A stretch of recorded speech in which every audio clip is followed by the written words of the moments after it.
Hi, my name's Lisa Jones, and today I'm going to be talking about a piece of work that we conducted with the World Health Organization looking at the prevalence and risk of violence against people with disabilities. Good afternoon, everyone. Can you hear me? Yeah, fantastic. And welcome to today's session. My name is Karen Hughes. I'm a reader here at the Centre for Public Health at Liverpool John Moores University, and I head up the Centre's research on violence and nightlife health.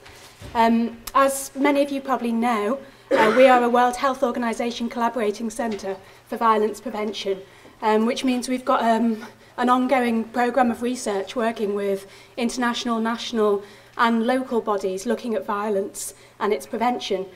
So I'm really delighted that we've got this session here today and to see so many people here in attendance. We've got two speakers today, Lisa Jones and Steve Moore, who I shall introduce in turn. But what we're going to do is each speaker is going to have about half an hour to present, and then we'll take questions immediately after each talk. So I shall move on to introduce Lisa.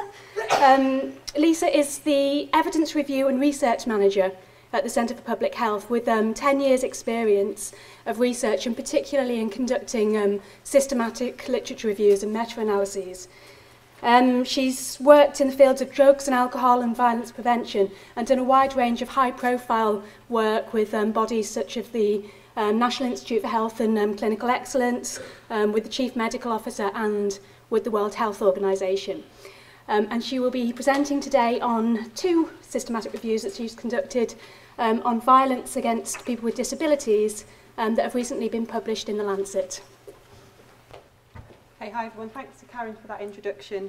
So, as Karen mentioned, I'm going to be talking about a piece of work that we undertook with the World Health Organization. So just my first slide is an acknowledgement that it was a collaborative piece of work between colleagues here in the Centre for Public Health, but also with those in the World Health Organization. So a bit of background really on our topic today. So we know that around 15% of the world's population have some form of disability, and among children globally this is around 5%. We also know that lower income countries have a higher prevalence than higher income countries, and we also know that disability is more common among women, older people, children and adults who are poor. So the International Classification of Functioning Disability in Health has positioned disability as this umbrella term that covers a whole range of impairments, activity limitations and participant restrictions.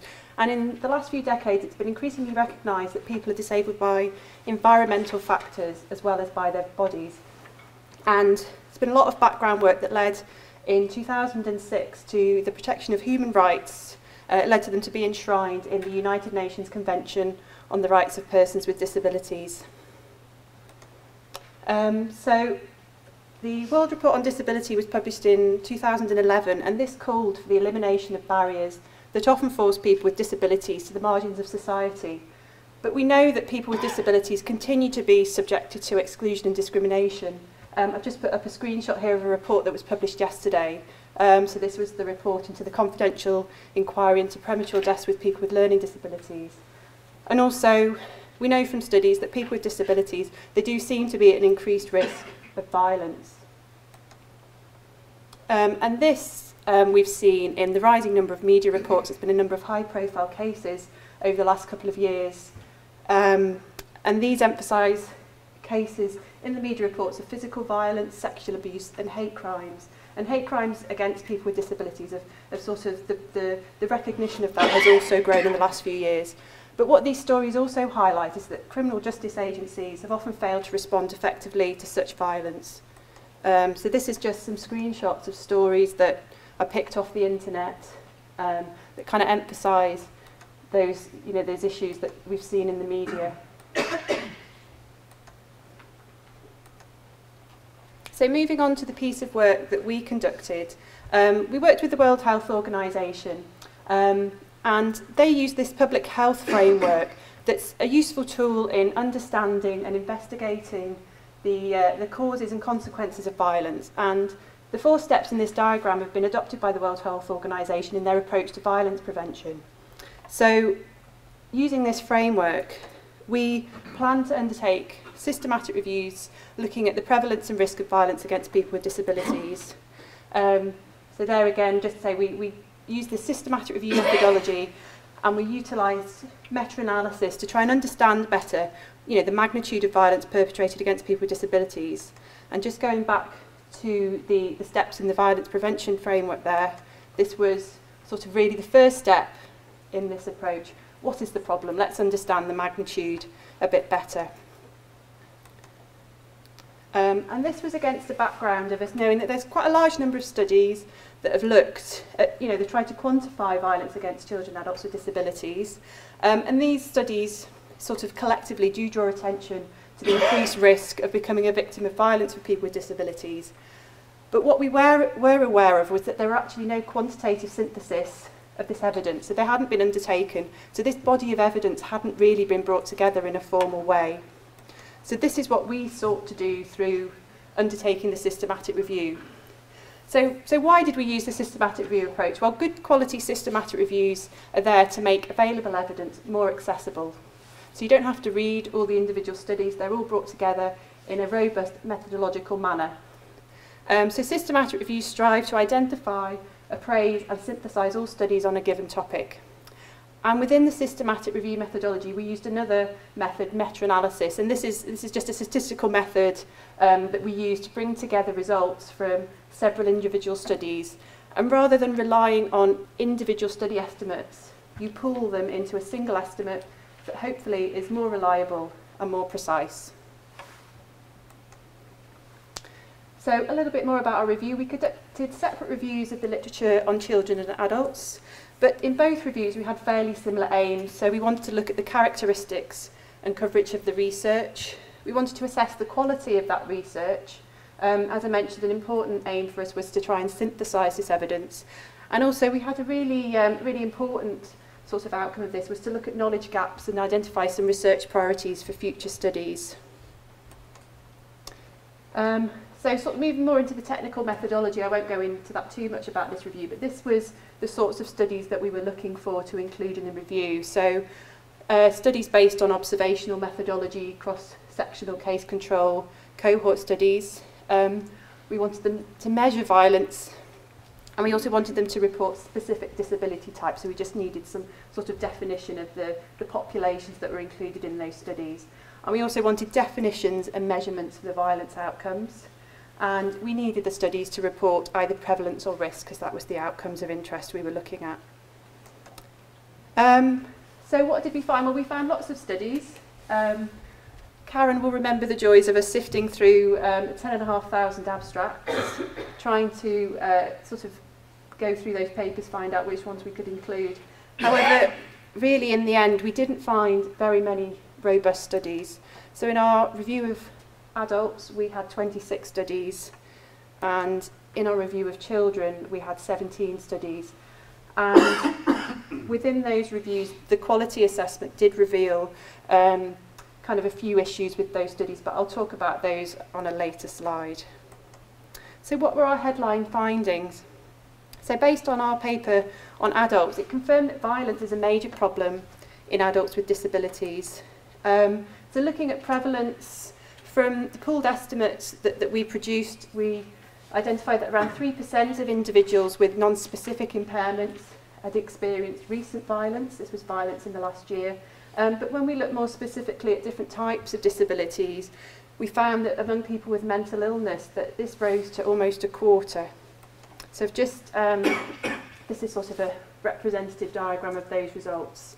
So you can see as you move to the right, there's an increasing prevalence there of violence against people with disabilities. And then looking at risk, the studies also showed that there was an increased risk of suffering violence compared to individuals without a disability. So we used a particular measure called the odds ratio just to measure this. But just quickly to explain the diagram, at the line here of 1, this would indicate if any of these diamonds were on the line here, that there was no difference in risk with people without a disability. But as we move to the right, this shows an increasing chance of people suffering violence compared to people without a disability. So we can see in all three groups of disability that we were able to look at that there was an increased risk of violence. We're a little bit uncertain about the evidence. Again, I'll talk about that in a later slide, but if people are kind of interested in the range of the confidence intervals there, it shows that there's quite a lot of uncertainty really. Although we had quite a few studies that looked at this issue, we still need more evidence to make these estimates a bit more precise and a bit more robust. So from the children's paper, looking at prevalence to start with, we found that up to a quarter of children with disabilities had experienced violence during childhood. With this review, we weren't able to look at different disability types, but we looked at different types of violence. So you can see here across any violence, physical violence, sexual violence, quite a large percentage there are suffering these types of violence. And also, the work that we did confirm that they're at a significantly greater risk of violence compared to their non-disabled peers. And this turned out to be about 3 to 4 times more likely across 3 types of violence that we looked at. Again, this diagram shows risk represented in odds ratio. As previously, the 1 would indicate no risk, and we can see here that really the estimates there are pretty far to the right are indicating this increased risk among this group. So what were some of the limitations of the evidence? Well, the studies that we identified only came from high-income countries. You can see the spread here. I mean, as we acknowledged on the earlier slide, we know that the prevalence of disability is higher in low-income countries, so we've really got a very partial picture of risk and prevalence of violence in these groups. We definitely need much more information from these other sorts of countries not represented on the map here. We also found that there was wide variation in the characteristics of the included studies. So we came across many studies that just had inadequate sampling methods. There was poor compliance in terms of the people that they asked to be involved in the study didn't complete the study. And among the adult literature that we looked at, a lot of papers only reported longer term sort of exposure to violence, so we couldn't be sure that the disability predated the violence or perhaps was an outcome of the violence, and that's something we had to be quite careful to look at in the studies that we reviewed.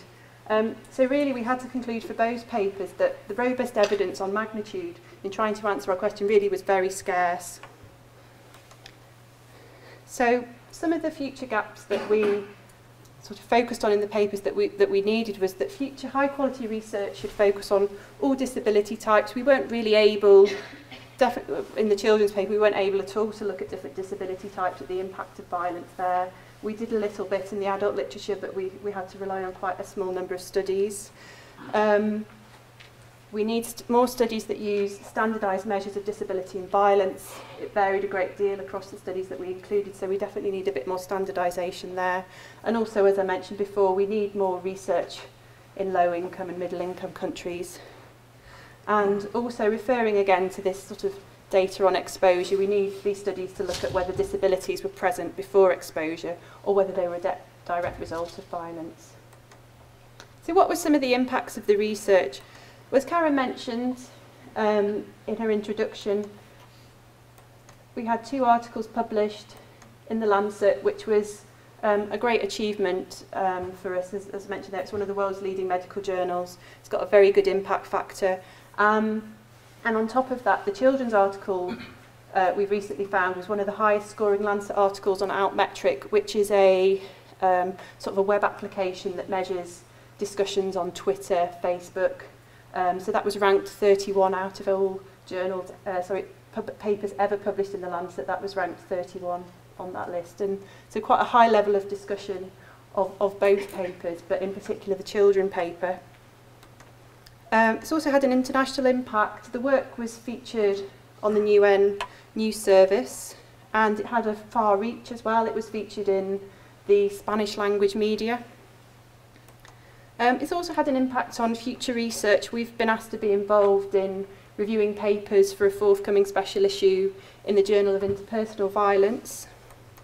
And also there was a recent publication in PLOS ONE which was based on the British Crime Survey, which directly sort of referenced our papers, and it's great to feel that the work that we've done and identifying those gaps, that people are out there working to fill some of those gaps. So thank you very much. These are the 2 citations from the Lancet if anyone would like to follow up and have a read of those papers. So, thank you very much.